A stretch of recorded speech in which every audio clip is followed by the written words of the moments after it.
Quero saber já nesse comecinho de programa se você recebe algum benefício do INSS. Presta atenção, tá? Que o governo está realizando uma espécie de pente fino nos benefícios e isso pode afetar diretamente o seu bolso. Então, é hora de saber o que é seu direito.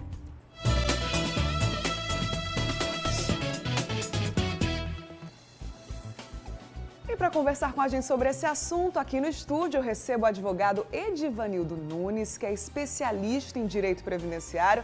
Já está por aqui para conversar com a gente. Bom dia, doutor. Seja bem-vindo. Bom dia, Bruna. Vamos tirar as dúvidas então, né? E você pode e deve participar aqui do quadro Seu Direito, enviando perguntas, seus relatos para o WhatsApp do Mulher Demais. E você que está acompanhando a nossa programação, não somente aqui no MD, mas ao longo de toda a programação, viu que a gente está com um sistema diferente, né? As perguntas vão direto aqui para o nosso sistema, direto para a nossa tela.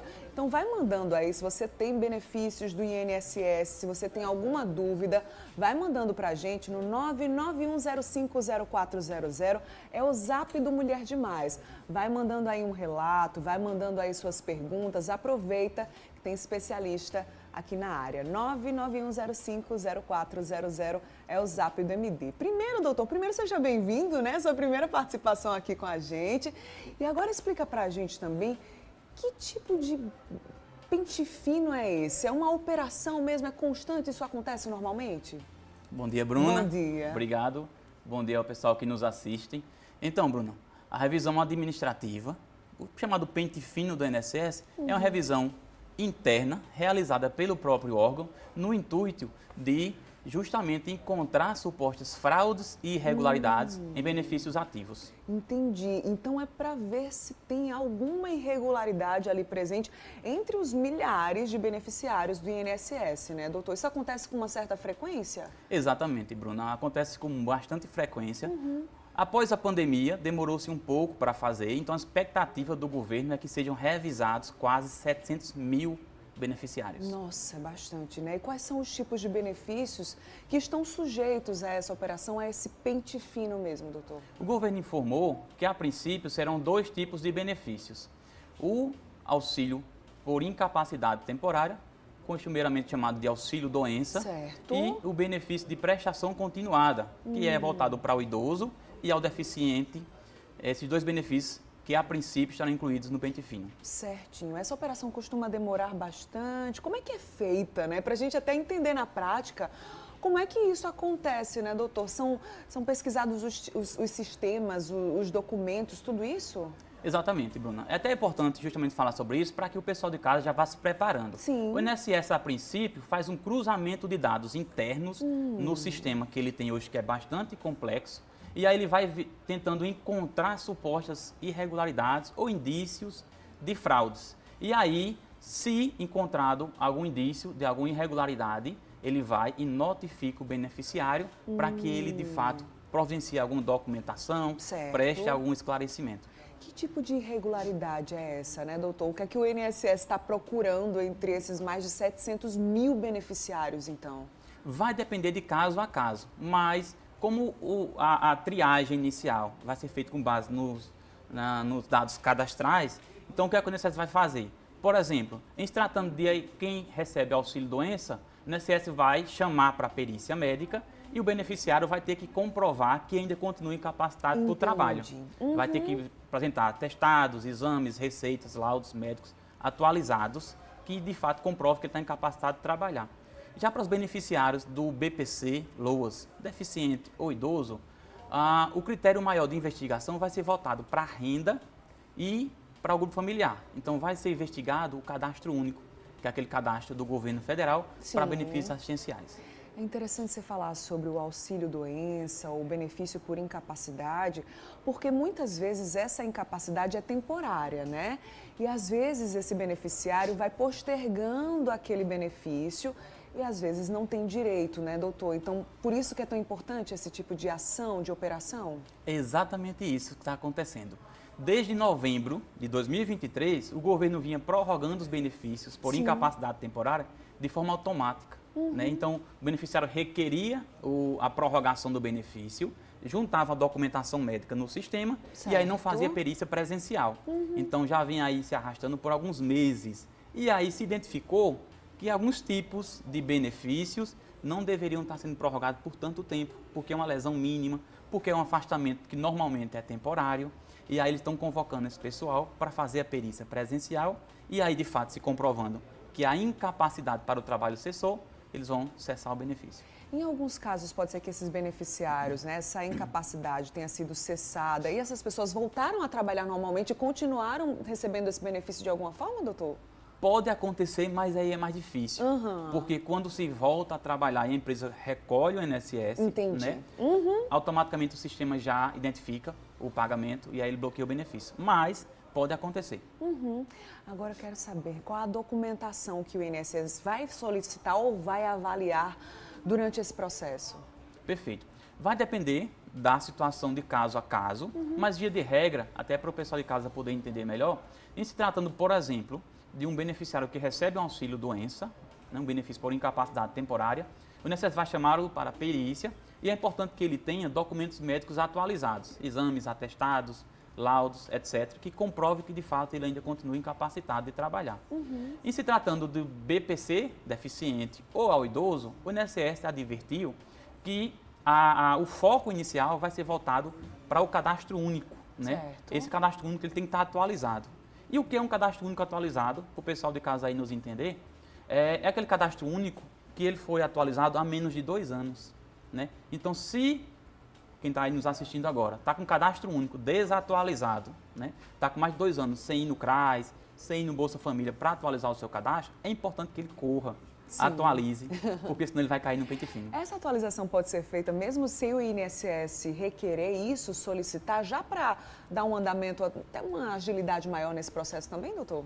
Ótima pergunta. Pode e inclusive deve. Porque, por lei, a legislação diz o seguinte, o beneficiário do BPC deficiente ou idoso, ele tem que manter obrigatoriamente esse cadastro único atualizado a cada 2 anos. Né? Então, assim, se puder todo ano, melhor ainda, mas não pode passar de 2. Só que, como a quantidade de benefícios é muito alta, acaba que o INSS não tem um controle efetivo. E aí vai chamar todos agora no pente fino para poder regularizar. Essa atualização, como é que ela é feita? Pode ser virtualmente? Precisa até uma agência do INSS? Como é que acontece também? A atualização é feita aqui em João Pessoa, diretamente no CRAS. Né? Certo. Alguns municípios fazem no Bolsa Família, lá no órgão do Bolsa Família. Mas tem que ser feito presencialmente. Inclusive, o CRAS está adotando uma sistemática hoje um pouco diferente, mais rígida, para evitar fraudes. Então, o beneficiário vai lá no CRAS ou no Bolsa Família, eu quero atualizar meu cadastro único aqui, leva a documentação dele, identidade, CPF, certidão de nascimento, carteira de trabalho, dele e dos membros do seu grupo familiar, e aí o responsável lá pela atualização vai mandar depois um assistente social na casa ou algum membro da equipe, para que ele averigue realmente se aquele grupo familiar é o que foi apresentado. Nossa! Para evitar, porque às vezes, quer queira, quer não, tem um parente que trabalha de carteira assinada e não foi apresentado, né? E aí eles vão ver realmente se é verídico a informação e aí eles atualizam. Certinho. 991050400 é o WhatsApp do Mulher Demais.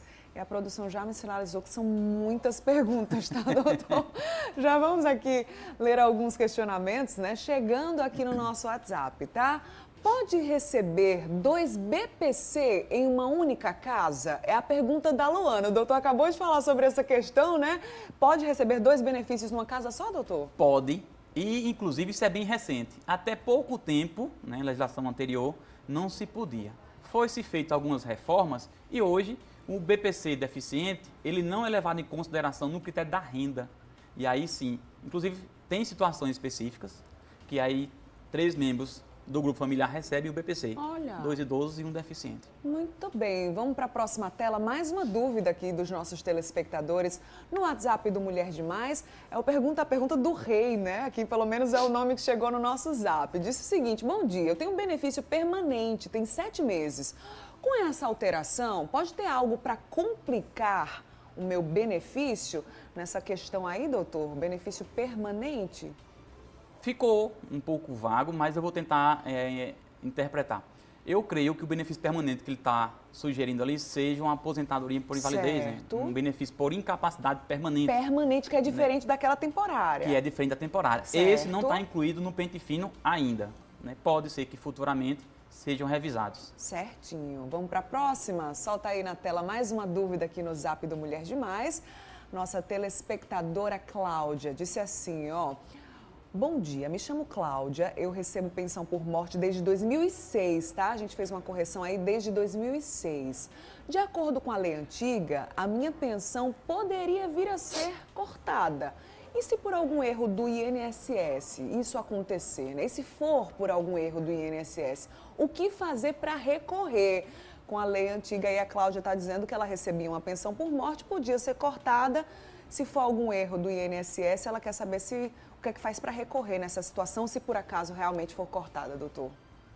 Em caso de cessação indevida do benefício, se o INSS de fato cortar o benefício de forma equivocada, o beneficiário tem dois caminhos, né? Ele pode recorrer na via administrativa, fazer um recurso lá ainda no próprio INSS, e aí vai para a junta recursal do INSS analisar. O que particularmente eu não recomendo, Roberta e o pessoal de casa, porque o INSS já disse várias vezes que não tem demanda pessoal para conseguir julgar esses recursos.